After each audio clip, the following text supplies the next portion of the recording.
Hi, this topical talk's gonna show you how to download and install the EA app on Windows computer. First of all, let's download the EA app installer. First of all, open your browser and here search for EA app download.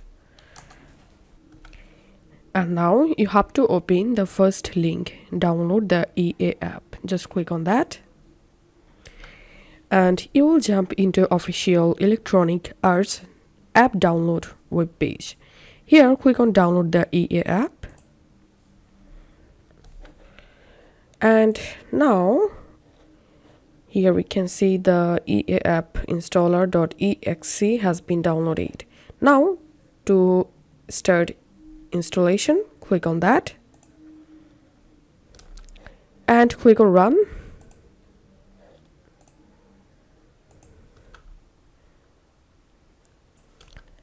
And here click on let's go.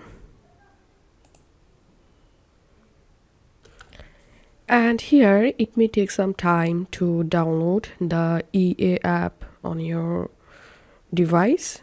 It depends on your internet speed.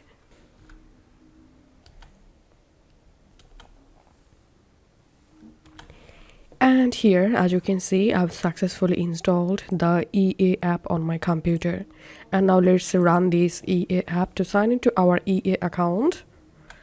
And here, enter here your EA account login credential and click on sign in. And as you can see, I've successfully signed into my EA account in EA app. Now I can easily use this EA app on my computer. So this is how we can do it. If this video helped you out, please leave a like and leave a comment down below. Thank you for watching.